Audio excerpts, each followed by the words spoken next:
네, 이번 시간에는 그 재무관리 3장의 그 연습문제 18번 문제를 풀어보도록 하겠습니다. 그 수익성 지수법에 관한 문제입니다. 그래서 보기 1번을 보니까 수익성 지수는 투자로 인하여 미래에 기대되는 현금 유입의 현가와 그 다음에 현재 투자의 어떤 지출액으로 나눈 비율. 그래서 우리가 이걸 갖다가 이제 수식으로 이제 나타낸다면 뭐 이렇게 나타낼 수가 있겠죠. 그래서 여기서 보시게 되면 그 미래에 기대되는 현금 유입의 현가, 이게 현금 유입의 현가입니다. 미래에 벌어들이는 현금 유입의 현가를 내가 현재 투자한 투자자의 지출 금액으로 이렇게 나눠준 겁니다. 그래서 우리가 한글로 쓴 걸 보게 되면 현금 유출의 현가분의 현금 유입의 현가라고 볼 수가 있겠죠. 그러니까 한마디로 말해서 이런 겁니다. 내가 쓴 돈을 갖다가 쓴 돈 분의 현금 유입의 현가니까 내가 앞으로 벌돈, 벌돈 이렇게 나눠준 거라고 보시면 돼요. 근데 만약에 예를 들어서 쓴 돈이 100원인데 벌 돈이 110원이라고 한다면 요거는 PI가 얼마가 되는 겁니까? 1.1이 되는 거죠. 1보다 크네요. 그러면 투자하는 겁니다. 근데 만약에 쓴 돈이 100원인데 내가 번 돈이 이제 벌 돈이 90밖에 안 된다. 그럼 이거 계산하면 0.9가 되잖아요. 그러면 이제 1보다 작죠. 이럴 때는 이제 투자하지 말라 뭐 이런 이야기입니다. 그래서 PI법 같은 경우는요. 1보다 큰 경우, 1보다 큰 경우 우리가 투자를 한다. 이렇게 보시면 되겠습니다. 그래서 이제 보기 1번은 맞는 이야기고요. 그 다음에 보기 2번도 이제 맞는 이야기입니다. 어쨌든 1보다 크다라는 이야기는요. 벌돈과 그 다음에 쓴 돈을 비교해 봤을 때 쓴 돈보다는 벌돈이 크다는 이야기겠죠? 그럼 결국은 NPV도 항상 0이 나올 수 있을 겁니다. 2번도 맞는 이야기고요. 그 다음에 3번을 보겠습니다. 상호 배타적인 투자의 평가 시 PI가 1인 투자한들 중에서 PI가 가장 높은 투자를 선택한다. 우리가 상호 배타적인 투자이라고 한다는 것은 결국 여러 개 투자한들 중에서 우리가 하나를 선택한다라는 그런 의미이죠. 그래서 하나를 선택하는데 PI가 계산해봤더니 1보다 큰 투자한들이 이제 여러 개가 나왔다라는 겁니다. 그럼 어떤 걸 선택하느냐? 비록 1보다 다들 크지만 그 중에서 가장 PI가 큰 투자안을 선택한다라는 겁니다.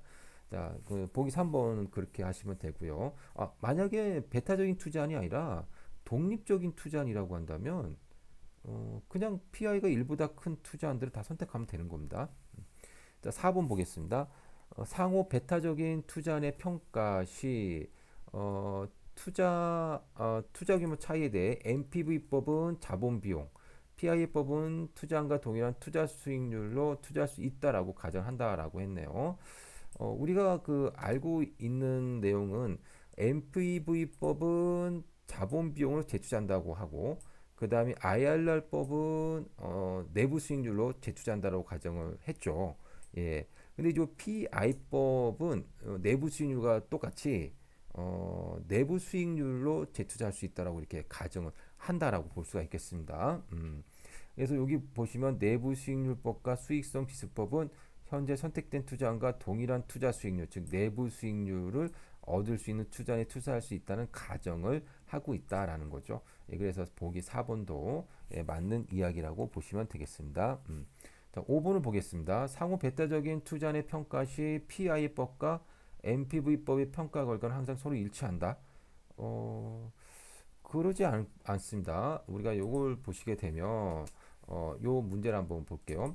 자, A라는 투자안이 있습니다. A라는 투자는 100을 투자해 가지고 120의 수익을 얻었습니다. 그러면 NPV는 얼마입니까? 예. 내가 얻은 수익이 120이고 투자한 건 100이니까 120에서 100을 빼주니까 NPV는 20이 되겠죠. 자, B라는 투자는 10,000원을 투자했고요. 11,000원을 얻었습니다. 그러면 NPV는요? NPV는 1,000이 되겠습니다. 그럼 NPV법에 따르면 당연히 B를 선택하는 거죠. 그래서 NPV법에 따르면 NPV가 큰 것을 선택하는 거니까 B라는 투자를 갖다가 선택을 하게 될 겁니다.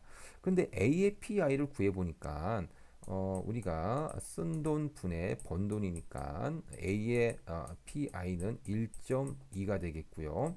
그 다음에 B의 PI를 구해보니까 쓴 돈은 10,000원이고 그 다음에 내가 벌어들인 돈은 11,000원이니까 요걸 갖다가 계산하게 되면 1.1이 되는 겁니다. 그럼 PI법은 어쨌든 1보다 큰 투자를 선택하지만 만약에 상호 배타적인 투자이라면 PI가 큰 것을 선택한다고 했으니 A를 선택하게 된다는 겁니다. 그래서 PI법 같은 경우는 A를 선택한다라고 보시면 됩니다. 그러니까 항상 서로 일치한다라고 하는 것은 이제 틀렸다라는 거죠.